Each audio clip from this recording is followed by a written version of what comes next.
திமுக இதனால் வரை ஜெயித்ததற்கான காரணம் என்னன்னா அவங்களுடைய கூட்டணி மட்டும்தான். கூட்டணி கணக்குகள் தவிடுபொடி ஆகும்னு விகடன் விழாவிலே பேசினாரா இல்லையா?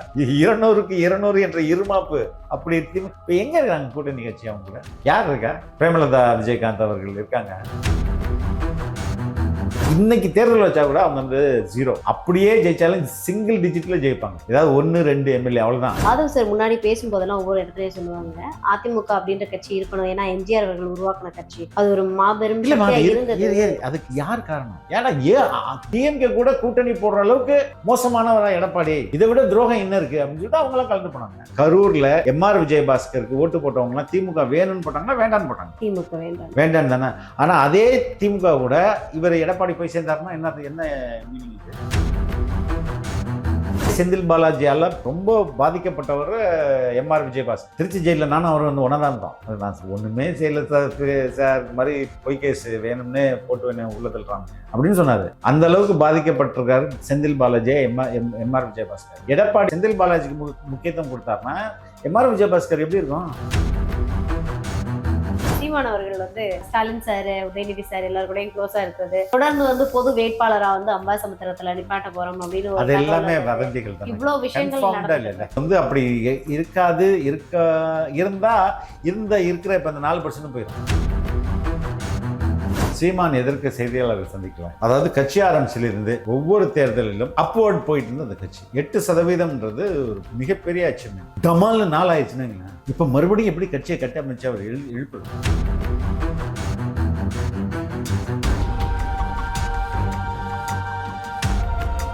கிரெடிட் கார்டு ஓவர் ஜீவா மல்டிபிள் இஎம்ஐ ஸ்ட்ரெஸ்.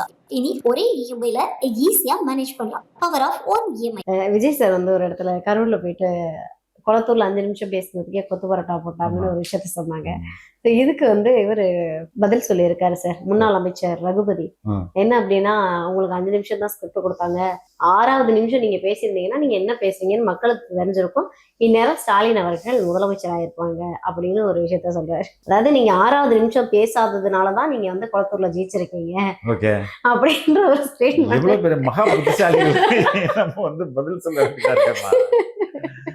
இல்ல அத அது கூடவே இன்னொரு விஷயத்தையே சொல்றாரு. கண்டிப்பா மக்கள் புரட்சி இந்தியாவே பார்க்காத அளவுக்கு ஏற்படும். எங்க தமிழ்நாட்டுல ஓரிரு ஆண்டுகள்ல ஏற்பட்டு மறுபடியும் ஸ்டாலின் அவர்களுடைய ஆட்சி வருமா சார்? ஐயோ அந்த மக்கள் புரட்சி மதிப்பே இல்லாம போதே மக்கள் புரட்சிக்கு. மக்கள் புரட்சி ஆல்ரெடி உருவாகி அது தமிழ்நாட்டில் இருந்து மற்ற இடங்களுக்கு நகர ஆரம்பிக்குது. புரியுதுங்களா? எல்லா ஸ்டேட்டையும் ஐயோ எங்கடா இப்ப நீங்க நார்த் இந்தியால பாருங்க, தமிழக முதல்வர் வச்சு ஹிந்திலேயே போட்டு இருக்காங்க. எதுக்கு போடுறாங்க நமக்கு புரிய மாட்டேங்குது. பிகாஸ் ஜோக்ஸ் அபார்ட், இதை ஒரு மிகப்பெரிய மாற்றமா இந்தியாவே உற்றுநோக்கு. ஏன்னா சாதி இல்ல, மதம் இல்ல, பணம் இல்ல, லஞ்சம் இல்லாத ஒரு அரசு. இப்படி ஒரு அரசு நம்ம ஊருக்கு வராதா அப்படின்ற ஏக்கம் எல்லாருக்குமே. அதனால இவங்க ஒரு உலகத்துல இருப்பாங்க, யார திமுக காரங்க ஃபுல்லா அவங்க ஒரு கற்பனை உலகத்துல வாழ்ந்துட்டு இருப்பாங்க. திமுக இனி எந்த தேர்தலிலும் வெற்றின்றது வாய்ப்பே கிடையாது. இதுக்கு முன்னாடி அவங்க தோத்துருக்காங்க, பட் மறுபடியும் மீண்டு வந்திருக்காங்கல்ல. எம்ஜிஆர் அவர்களுடைய மீண்டு வந்தாங்க. எப்படி மீண்டு வந்தாங்க? எம்ஜிஆர் இருக்கிறது வரையும் வரவே முடியல. ரைட்டுங்களா? ஜெயலலிதா இருக்கும் போதும் ஜெயலலிதா கண்ணுக்கு எட்டிய தூரம் வரை எனக்கு எதிரிகளே இல்லை அப்படின்னு தான் சொல்லியிருந்தாங்க. திமுக இதனால் வரை ஜெயித்ததற்கான காரணம் என்னன்னா அவங்களுடைய கூட்டணி மட்டும்தான். கூட்டணி கணக்குகள் தவிடுபொடி ஆகும்னு விகடன் விழாவிலே பேசினாரா இல்லையா? 200க்கு 200 என்ற இருமாப்பு அப்படி இப்ப எங்க இருக்காங்க கூட்டணி கட்சி? அவங்க கூட யார் இருக்கா? பிரேமலதா விஜயகாந்த் அவர்கள் இருக்காங்க. அதுக்கடுத்து தமிழ்முன் அன்சாரி இருக்கிறாரு. அதுக்கப்புறம் யார் இருக்கா? ஜவஹர் உல்லா இருக்கிறாரு. இது திமுக கூட்டணி இல்லைன்னா காலிமா. அப்ப இன்னைக்கு தேர்தல் வச்சா கூட அவங்க 0. அப்படியே ஜெயிச்சாலும் சிங்கிள் டிஜிட்ல ஜெயிப்பாங்க. புரியுங்களா? ஏதாவது 1-2 எம்எல்ஏ அவ்வளவுதான். ஏன்னா கூட்டணி இல்லாம அவங்களால காங்கிரஸ் இல்லாமலே ஜெயிக்க முடியாது. புரியுதுங்களா? அப்ப இன்னைக்கு அவங்கள்ட்ட காங்கிரஸ் இல்ல, விடுதலை சிறுத்தைகள் இல்ல, கம்யூனிஸ்டுகள் 2 பேரும் இல்ல, மதிமுக இல்ல, 5 பெரிய கட்சி இல்ல. இன்னைக்கு எந்த ஒரு கட்சியோட கூட்டணி இல்லாமலே தாவேக்கா 35%. புரியுதுங்களா? இப்ப இந்த கூட்டணி கட்சிகள் வேற இங்க வருது. அப்ப அங்க என்ன யார் இருக்கா? எதை வச்சு மக்கள் ஓட்டு போடுவாங்க? இப்ப என்ன போய் நிக்கும்னா அதிமுகன்னு சொல்ல முடியாது. அங்க வந்து இபிஎஸ் சார் அதிமுக சார் இன்னும் இருக்கு சார். எங்கம்மா இருக்குது? இருக்கு சார். எங்க இருக்குது? லென்ஸ் எடுத்து தேடி போய் பாருங்க. எங்க இருக்குது அதிமுக? சார் 47 எம்எல்ஏவோட ஜெயிச்சிருக்காங்க. ரைட்டு. அது தேர்தலுக்கு அப்புறம் என்னாச்சு? இருங்க 5 எம்எல்ஏ தானே உங்க கட்சிக்கு ரைட்டு. வந்திருக்காங்க. மத்த நிறைய மீதி இருக்காங்க. இருக்க பத்தி திமுக ஓடலாமான்னு 10 பேர் பார்த்துட்டு இருக்கான். புரியுதுங்களா? இன்னைக்கு வந்து அதாவது ஓபிஎஸ் இபிஎஸ் ஓபிஎஸ் நம்ம சொல்ல முடியாது. அவர் திமுக ஆல்ரெடி பேசிட்டாரு. போயிட்டாரு. இவருக்கு ஒரே வழி என்னது? இபிஎஸ்க்கு ஒண்ணு பிஜேபியில சேரணும், இல்லைன்னா திமுகல சேர்ந்துடணும். இப்ப திமுக, பிஜேபி, இபிஎஸ் இந்த 3 பேர் தான் கூட்டணி அமைத்து இந்த உள்ளாட்சி தேர்தலையோ இல்ல எதிர் வர்ற பார்லிமெண்ட் எலெக்ஷனோ இப்படிதான் ஃபேஸ் பண்ணுவாங்க. அப்ப இந்த பிஜேபி வந்துடும், எங்களுக்கும் டெல்லிக்கு தான் போட்டி, நோ சரண்டர் அப்படிலாம் சொல்லி போய் சரண்டர் ஆகி கீழே கிடக்க வேண்டியதாங்க. அப்படிதான் நடக்குது. நான் பாருங்க. ஏன்னா நிர்மல்குமார் அவர்களும் இப்போ ஜஸ்ட் ஒரு இன்டர்வியூ கொடுத்திருந்தாங்க. அப்ப அதுலயும் சொல்லியிருந்தாங்க அதிமுக வந்து பத்தி எந்த கவலையுமே இல்லை. ஜானகி அவங்க வந்து எப்படி ஜெயலலிதாட்ட கட்சியை கொடுத்துட்டு போனாங்களோ அதே மாதிரி இபிஎஸ் யார்ட்டையாவது கட்சியை கொடுத்துட்டு போயிட்டாரு அப்படின்னா அதிமுக இருக்கும், இல்லைன்னா அதிமுக அப்படின்ற ஒரு கட்சியே இருக்காதுன்னு ஒரு விஷயத்த சொல்றாரு. இல்ல ஆல்ரெடின்றேன். இல்ல ஆனா வந்து ஆதவ் சார் முன்னாடி பேசும்போதெல்லாம் ஒவ்வொரு இடத்துலயும் சொல்லுவாங்க அதிமுக அப்படின்ற கட்சி இருக்கணும், ஏன்னா எம்ஜிஆர் அவர்கள் உருவாக்கின கட்சி, அது ஒரு மாபெரும் சக்தியா இருந்தது. அதுக்கு யார் காரணம்? அதிமுக இன்னைக்கு இந்த நிலைமைக்கு நிக்குதுன்னா அது யார் காரணம்? இபிஎஸ் மட்டும்தான் காரணம். திமுக கிட்ட கூட்டணியே இல்லாம போயிட்டாங்க எல்லாரும் அப்படின்னா அதுக்கு திமுக தான் காரணம். 2 சினாரியோ நான் சொல்றேன். தாவேக்காவுக்கு 108 இடங்கள் கிடைக்குது.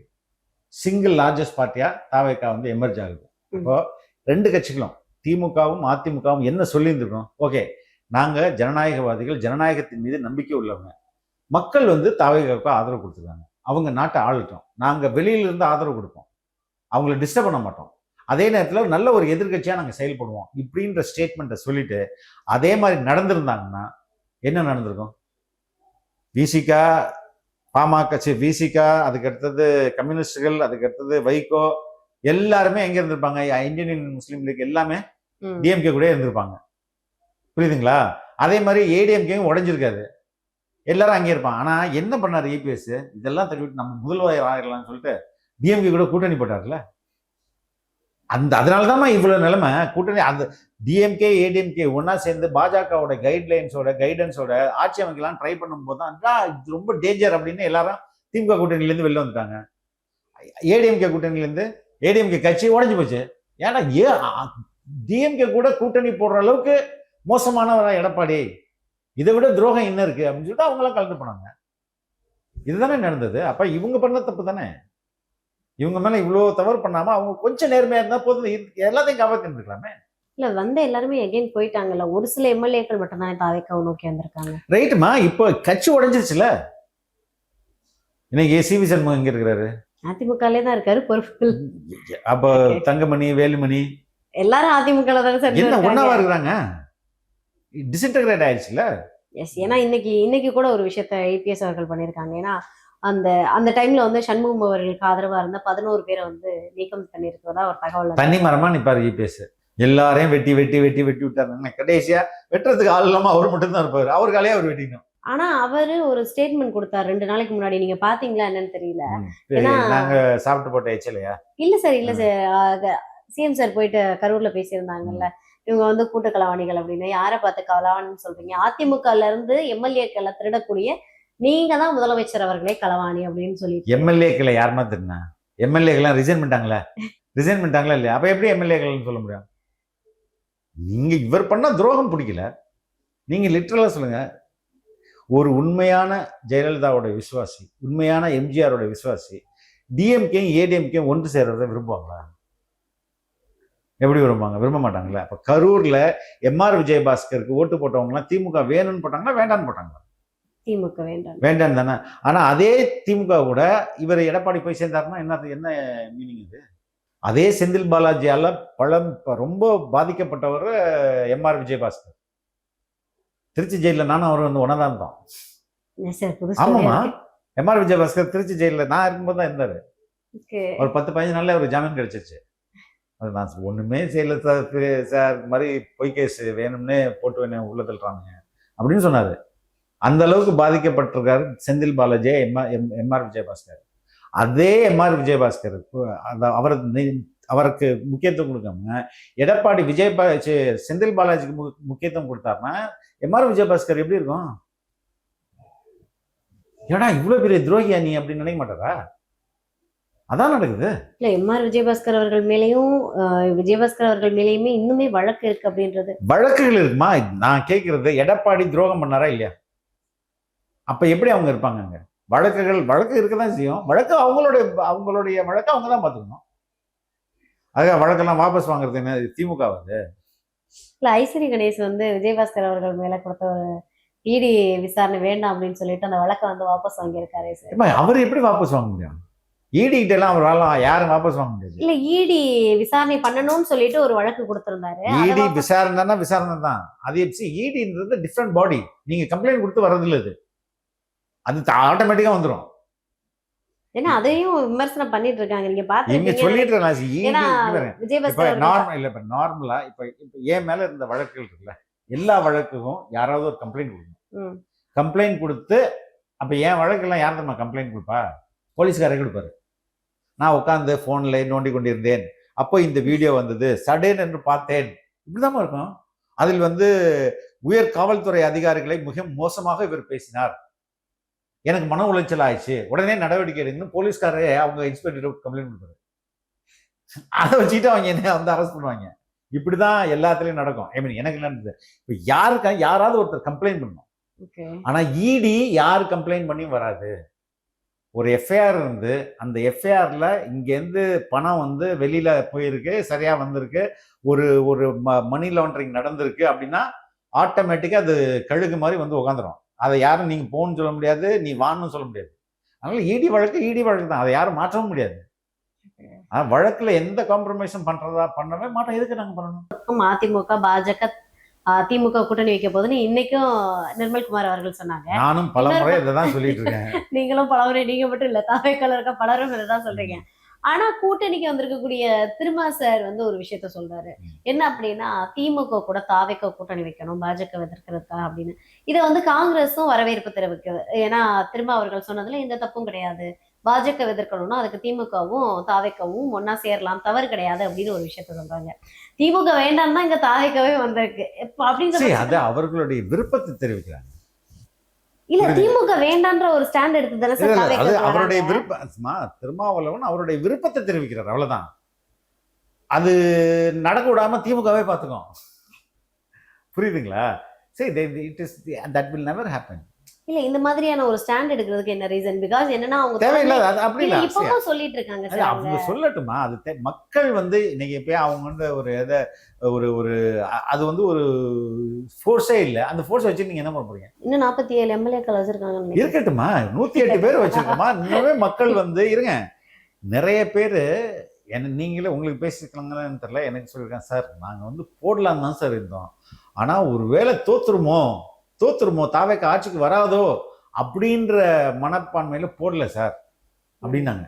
இப்போ அவங்களுக்கு எல்லாம் அவ்வளோ பேர் இருக்காங்களா, அவங்களுக்கெல்லாம் என்ன, ஏய் நம்ம போடாமலே வந்துச்சுன்னு குத்துறா கரெக்டா அப்படின்னு சொல்லிட்டு போட்டுருவாங்க. புரியுதுங்களா? ஸோ இனி அடுத்த 20 ஆண்டுகளுக்கு, குறைந்தபட்சம் 20 ஆண்டுகளுக்கு தாவேக்கலாம், அது மாற்றமே இல்லை. யாராலையும் அசைக்க முடியாது. ஆனா அண்ணாமலை அவர்கள் வேற மாதிரி ஒரு ஸ்டாண்ட் சொல்லியிருக்காரு. நீங்க வேற அவர்தான் சொல்லியிருக்காரு 2031 2026 நடந்த மாதிரி 2031 மிகப்பெரிய ஆட்சி மாற்றம் நிகழும். சோ அப்போ வந்து இருக்கக்கூடிய கடனுக்கு வந்து நம்ம தான் ரெஸ்பான்சிபிலிட்டி எடுத்துட்டு கடனை குறைக்கணும். ஏன்னா இன்னைக்கு இருக்கக்கூடிய தாவேக்க அரசு கட்டாயம் ஒவ்வொரு ஆண்டும் 80 கோடிக்கு மிகாமல் வந்து கடன் வாங்குவாங்க. அதை விட ஜாஸ்தி கூட வாங்குவாங்க, தப்பு இல்ல. ஆனா எதற்கு பயன்படுத்துறீங்க? வெள்ளை அறிக்கையில ரொம்ப கிளீனா சொல்லியிருப்பாங்க, அதாவது borrowing is legitimate. நான் வந்து தொடக்கத்திலே கடன் வாங்குவது தவறில்லை. எதற்கு வாங்குற, நீ எதுக்கு செலவு பண்ற? நீங்க வந்து உட்கட்டமைப்பை அதிகரிக்கணும் அப்படின்னு வாங்கிட்டு 1000 ரூபாய் மகளிர் தொகைக்கு கொடுக்கக்கூடாது. நீங்க ஏர்போர்ட் போடுறதுக்கு லோன் வாங்கினீங்கன்னா ஏர்போர்ட் தான் கட்டணும். அதை விட்டுட்டு நீங்க வந்து மக்களுக்கு 1000 ரூபாய் கொடுக்குறேன்னு சொல்லக்கூடாது. அதே மாதிரி கரண்ட்ல ஏற்படுற நட்டத்தில் அதை கொண்டு போய் போடக்கூடாது. அப்போ எதற்காக கடன் வாங்கிறார்களோ அதற்காக செலவு பண்ணணும். அப்படி செலவு போதுதான் அது நாட்டுக்கு ரிட்டர்னாக வரும். சரிங்களா? அதனால கடன் வந்து எதற்கு உபயோகப்படுத்துறோம் அதுதான் ரொம்ப முக்கியம். இதான் தங்கம் தென்னரசும் முன்னாடி இருந்த ஆட்சியில் சொன்னார். நாங்க வந்து கடன் வந்து எங்களுக்கு வாங்குறதுக்கான லிமிட் ஜாஸ்தியா இருக்கு, நாங்க தான் வந்து கடன் 10 லட்சம் அவங்களுக்கு எட்ஜில் நிற்கிறாங்க. கடன் வாங்கி வட்டி கட்டி அந்த லூப்புக்குள்ள போறதுக்கு முன்னாடி தான் தாவேக்கா அரசு வருது. அவர்கள் வாங்கினதுல 45% இல்லைம்மா, ரொம்ப சிம்பிள். மெட்ரோ ஸ்டேஷன் அப்படின்றது 100 ரூபாய் வாங்குறாங்க, 45 ரூபாய் மற்ற செலவுக்கு பண்ணிடுறாங்க. ரைட்டுங்களா? மீதி 55 ரூபாய் இருக்கு இல்லையா, அதான் 100 ரூபாய் செலவாகுது மெட்ரோவுக்கு. ஆனால் நீ உங்களுக்கு எவ்வளோதான் அதில் செலவு பண்ண முடியுது? 55 ரூபாய் தான் செலவு பண்ண முடியுது. மீதி பற்றாக்குறை 45 இருக்குல்ல, அதுக்கு மறுபடியும் வாங்குறாங்க. வாங்கி மறுபடியும் இங்கே போட்டு இங்கே போடுறாங்க. அப்போது அது வந்து உங்களுக்கு கடனை அதிகரிக்கிறத விட, வட்டி சுமை அதிகரிக்கிறத விட அந்த உங்களோட டார்கெட்டை முடிக்கவே முடியாது. 100 ரூபாய் நீங்கள் மெட்ரோவுக்கு கடன் வாங்கினா அந்த 100 ரூபாய் மெட்ரோவுக்கு செலவு பண்ணீங்கன்னா அந்த மெட்ரோ சீக்கிரமும் முடியும், உங்களுக்கு அதுலேருந்து லாபமும் வர ஆரம்பிக்கும், அதுலேருந்து நீங்கள் கடனை ரீபே பண்ணிக்கலாம். இப்போ எந்த நோக்கத்துக்காக வாங்குறதுன்றது ரொம்ப முக்கியம். அந்த நோக்கத்துக்கு இவங்க செலவே பண்ணல. சரி, இப்போ பலரும் என்ன ஸ்டாண்ட்ல இருக்காங்க, என்ன மென்டாலிட்டியில இருக்காங்கன்னு தெரியல. ஏன்னா வந்து இது குறித்து கேடி ராஜேந்திர பாலாஜி ஒருத்தர் அவர் அங்க டிஎம்கேல துண்டு போடுறாரு. அதனாலதான் அந்த பேச்சா சார். எடப்பாடிக்கு கோபம் வந்துச்சுன்னா ஒரு நியாயம் இருக்கு. ஸ்டாலினுக்கு கோபம் வந்துச்சுன்னு வச்சுக்கோங்க, இந்த கட்டத்துறைக்கு மட்டும் கோபம் வந்துச்சு. கட்டத்துறைக்கு கட்ட சரியில்லை சார், கட்டத்துறைக்கு கட்டவே இல்லை. என்ன சார் கட்ட சரியில்லை சார், கட்டமே இல்லை, கட்டமே இல்லை, கட்டமே கிடையாது, இனி வந்து காலமே கிடையாது. பலரும் தான் பேசியிருக்காங்க. அதே போல இன்னொரு முக்கியமான ஒரு நிகழ்வு நடந்துட்டு இருக்கு. ஸோ தொடர்ந்து நீங்க பாக்குறீங்களா என்னன்னு தெரியல. ஏன்னா சீமான் அவர்கள் வந்து அவங்க ஸ்டாலின் சார், உதயநிதி சார் எல்லாரும் கூடயும் க்ளோஸா இருக்குது. தொடர்ந்து வந்து பொது வேட்பாளரா வந்து அம்பாசமுத்திரத்துல நிப்பாட்ட போறோம் அப்படின்னு இவ்வளவு விஷயங்கள் நடந்துட்டு உறுதியா இல்ல இல்ல, எதுவுமே இன்னும் உறுதி செய்யப்படாத தகவல் தான். பட் சீமானவர்களுடைய அந்த இணக்கமான ஒரு சூழல் இருக்குல்ல, அது ஒரு திருமணத்திலயோ அதுல போய் பேசுறது, அதை வச்சு ஒரு பெரிய முடிவு எடுக்கணும். அவர் வந்து அப்படி இருக்காது, இருந்தா இருக்கிற இப்ப அந்த 4% போயிடும். புரியுதுல்ல? அந்த 4% காப்பாத்துறதுக்காக அவர் அதே கொள்கையில வந்து, ஏன்னா திராவிடத்துக்கு எதிராக தானே நீங்க வந்து தமிழ் தேசியம். அப்ப 2 திராவிடத்துக்கு நீங்க வந்து கையில போட்டுன்னு போய் தமிழ் தேசியத்தை எப்படி பார்க்க முடியும்? இருக்கிற 4 பேரும் ஓடி போயிடுவான். சீமான் அவர்கள் வந்து சமீப காலமா எந்த பத்திரிகைகளையும் சந்திக்கிறது இல்லை, எந்த பிரஸ் மீட்டும் கொடுக்கறது இல்லை.